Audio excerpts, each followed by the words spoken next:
Nama pendakwa Gus Miftah muncul dalam sidang kasus dugaan korupsi proyek Direktorat Jenderal Perkeretaapian atau DJKA. Saksi sekaligus terpidana Deki Martin mengatakan bahwa Gus Miftah menerima aliran dana 100 juta rupiah dari hasil korupsi tersebut. Fakta itu terungkap dalam sidang mantan Bupati Pati Sudewo pada Senin 13 Juli di Pengadilan Tipikor Semarang. Keterangan Gus Miftah menerima uang 100 juta rupiah dari hasil korupsi itu terungkap saat Jaksa Penuntut Umum KPK Grefik Loserte mengonfirmasi daftar penerimaan aliran uang proyek pembangunan jalur ganda kereta api Solo Semarang fase 1. Saat itu Deki mengakui ketika jaksa menanyakan adanya pemberian uang 100 juta rupiah kepada Gus Miftah. Jaksa sempat memastikan kembali terkait identitas Gus Miftah yang menerima uang 100 juta rupiah itu dan dikonfirmasi oleh Deki. Meski telah mendapatkan keterangan yang cukup terang, KPK belum mengambil kesimpulan ataupun langkah hukum terkait temuan tersebut. Grefik mengatakan bahwa pihaknya akan melaporkan kepada pimpinan terlebih dahulu terkait temuan tersebut.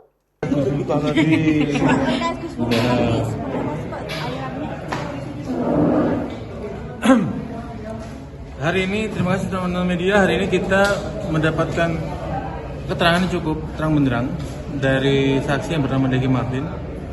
Saksi ini adalah terpidana dalam perkara terdahulu, dalam perkara DJKA. Dia ini kedudukannya adalah PPK pada paket pekerjaan di lingkungan BTP kelas 1 Semarang, paket JGSS 1 sampai dengan JGSS 5. Nah, selaku PPK yang bersangkutan terbukti menerima sejumlah uang dari pengusaha kontraktor.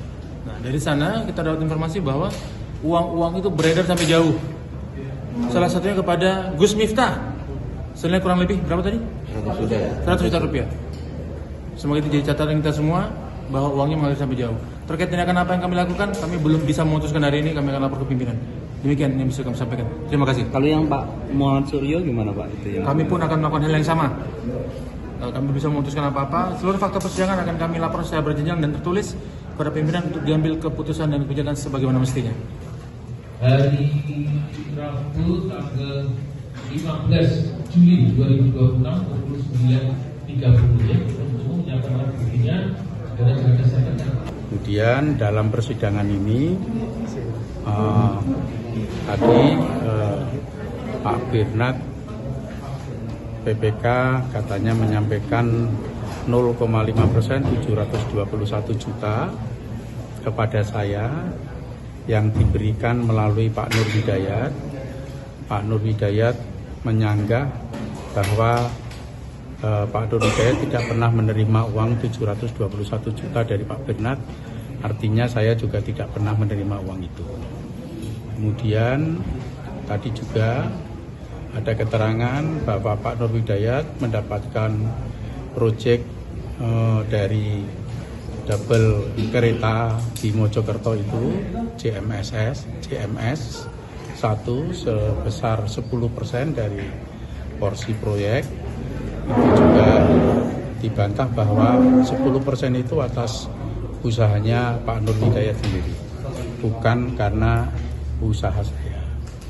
Kemudian dari kontraktor di Solo, Pak Ferry Gareng, itu memberi uang kepada Pak Nur Hidayat itu bukan dalam bentuk fee, tetapi untuk merespon proposal dari salah satu pondok pesantren di Jogja.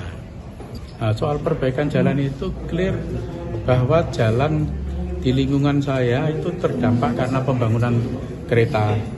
Karena pembangunan kereta itu berdekatan dengan kompleks saya hanya sekitar 100 meter dan jalan utamanya ditutup sehingga lalu lintas melalui jalan di lingkungan saya yang berakibat jalan tersebut rusak, kemudian diperbaiki melalui CSR di mana warga menyampaikan proposal secara resmi kepada PT Wijaya Karya yang ditandatangani oleh Ketua RW dengan pengurusnya dan juga ditandatangani Lurah Katipiro Solo. Jadi clear tidak saya mendapatkan uang ya dari proyek tersebut kemudian uang itu saya gunakan untuk bangun jalan, bukan. Itu memang warga mengajukan proposal secara resmi kepada PT Wijaya Karya yang dibantu oleh Pak Putu sebagai kepala bank. Ada tanggapan soal Gus Miftah mendapatkan sumber uang itu Pak? Saya nggak paham, kalau itu nggak paham, nggak tahu itu saya nggak bisa komentar apa-apa.